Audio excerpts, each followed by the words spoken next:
दुलाराय बर' फरायसा आफाद आरो खुंग्रिं गुदि थुनलाइ आफादनि बानजायनायावहाय 6थि तारासात ब्रह्म देरहासार बान्था आरो खुंग्रिं गुदि बर' थुनलाइ आफादनि 4थि रमन कुमार बसुमतारी थुलुंगा बान्था बे हाबाफारिया दिनै खुंग्रिं ओनसोलनि सिङाव थानाय गंनै बर' बिजोंखौ लानानै जोङो बान्था राननाय हाबाफारिखौ जोङो लादों। बेवहाय जोङो टप 3 हिसाबै लादों। दा सिगां समाव जोङो सेथिल' लानाय जादोंमोन, नाथाय देग्लाय जोङो टप 3खौ लानाय जादों। जोंनि खुंग्रिं ओनसोलनि जोंनि खुंग्रिं गुदि थुनलाइ आफाद आरो खुंग्रिं दुलाराय बर' फरायसा आफादनि मेन थांखियानो जाहैबाय ओनसोलाव साफा साफा जोङो फरायसाफोरखौ माब्रैबा जोङो ओनसोलनि ओनसोलनि डेभेलप खालामनायाव साफा साफा राफोद फरायसा दिहुननानै लानो हायो आरो बिनि गेजेरजों जोङो फैबाय थानाय 2 बोसोर 3 बोसोरनि उनाव जों साफा साफा बे ओनसोलनिफ्राय साफा साफा जोङो दैदेनगिरि महरै आरो जों जेनेबा IPS अफिसार IAS अफिसार बायदि बायदि बिथिङाव जोङो मोननो हानायनि थाखाय जों बेबायदि हाबाफारिखौ लानाय जादों। बिनि थाखाय जोङो स्पेसियेलि जोंनि दिनैनि बे हाबाफारियाव फैनाय जोंनिनो प्रफेसार गभर्नमेन्ट कलेजनि सार लकनाथ गयारि सारनिसिम बे हाबाफारियाव नुजाफैनायनि थाखाय साबायखर बावबाय। नोंथांनि दखरायाव माबायदि रिजाल्टखौ मोननो हादों? जोङो देग्लाय जोंनि खुंग्रिं दुलाराय बर' फरायसा आफादनि सिङाव जोङो मोजाङैनो जों रिजाल्टखौ मोननो हादों। बावहाय जाहैबाय जोङो टटेल खुंग्रिं जथाइ गोजौ फरायसालियाव जोङो टटेल 96 टटेल एग्जाम होनाय जादोंमोन। बावहाय जोङो 91 आनो टटेल पास जादों।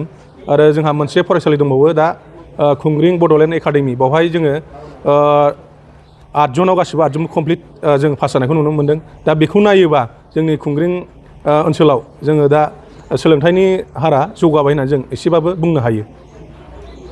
नोंथाङा जे दिनैनि नैबे फरायसाफोरखौ मान बावनाय बा बरायनाय हाबाफारियाव गाहाय आलासि हिसाबै बाहागो लाफैदों, बिथांमोनखौ मा थुलुंगा होनो सानो आरो मा बुंनो सानो? मोजां, जोबोद मोजां जादों। खुंग्रिं दालाइसा बर' फरायसा आफादा थांनाय दिनैनिफ्राय साननै सिगाङावनो आंनो खौरां हरदोंमोन। गाहाय आलासि हिसाबै देग्लायनि बे 2025 मायथाइयाव मेट्रिक आनजाद थामहिनबा HSLC आरो HS थाखोआव उथ्रिसार जानो हानाय बे ओनसोलनि फरायसा फरायसुलिफोरखौ बरायनाय, लोगोसे बेजोंनो बे 6थि तारासान ब्रह्म आरो 4थि रमन कुमार बसुमतारी बे बान्था राननाय मेलाव बिथांमोना आंखौ गाहाय आलासि हिसाबै लिंहरदों। बेवहाय फैनो मोननानै आं गोजोननाय मोन्दों, थुलुंगा मोन्दों। दा थुलुंगा हिसाबै बे बाथ्राखौनो बुंनांगोन, सासे फरायसा हिसाबै फरायसाफोरनि नाजानाया गोथार आरो गोथों जानांगोन, थि जानांगोन आरो बेबादि नाजालाङोब्ला बिथांमोना गाव गावनि थांखियाव सौहैनो हायो।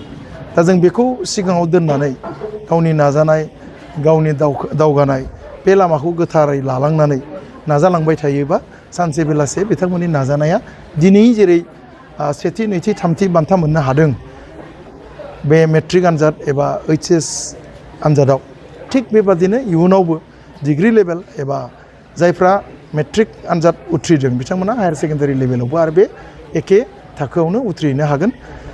मात्र जोंनो नांगोन दिदोमथि नाजानाय, गोथार साननाय, गोथार गोसोजों दावगालांनो नाजानाय। बेखिनिखौ आं दिनैनि बे मिडियानि गेजेरजों फोरमायनो नाजायो एबा मेसेज हरनाय जायो। थेंक इउ सार।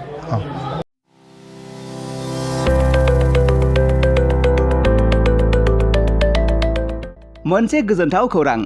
क'क्राझार सहरनि जेडि रडजों नांजाबनाय गोजोनपुरी रयेल एनफिल्ड श'रुमनि गोजौआव थानाय सेन्ट्रेल भारत सेवाक समाजजों गनायथि होजानाय आइ आफा BM भकेशनेल इनस्टिटिउटआव 2025 आरो 26 मायथाइनि मुं थिसननाया सोलिगासिनो दं। HS आरो HSLC उथ्रिसारनाय बिजाथि एबा फरायसाफोरा बे भकेशनेलाव गावारि सोलोंथाइखौ लानो हागोन। गोदान मुं थिसननाय आयदाफोरा जाबाय BSS diploma in medical record science, BSS diploma in EEG and EMG Technology, BSS Diploma in Critical Care Management, BSS Diploma in Hospital Waste Management, BSS Diploma in Hospital Infection Control and Prevention, BSS Diploma in First Aid and Patient Care, BSS Diploma in Physical Assistant, BSS Diploma in ECG Technician, BSS Diploma in Hospital Administration, BSS Diploma in Hospital Sterilization Technician Assistant, Certificate in Dietitian, Certificate in Old Age Care, Certificate Hospital Housekeeping, Lab Assistant, Pharmacy Assistant, Certificate in Emergency Medical Service, Certificate in Pulmonary Function Test एबा PFT Technician, Certificate in Awareness of HIV/AIDS, Certificate in Anti-Malaria Training आरो लोगोसे Office Management Courses, Computer Courses आरो Communicative and Soft Skill Educationनि कर्सफोरखौ 2 बोसोरनि गेजेरावनो आबुं खालामनानै BSS एबा भारत सेवाक समाजजों गनायथि होजानाय डिप्ल'माखौ लानो हागोन। लोगोसे गासैबो डिप्ल'माखौ लानायनि उनाव सोरखारि साख्रि मोननायनि सुबिदाबो दं। जुदि नोंथांमोनहा बेफोर कर्सनि थाखाय गोदानै मुं थिसननो गोसो दङब्ला आइ आफा BM भकेशनेल इनस्टिट्यूटनि नैबे मबाइल नाम्बार 9395899391 एबा 8135971844 बे मबाइल नाम्बारनि गेजेरजों थोंजों सुलाद लाहरनो हागोन।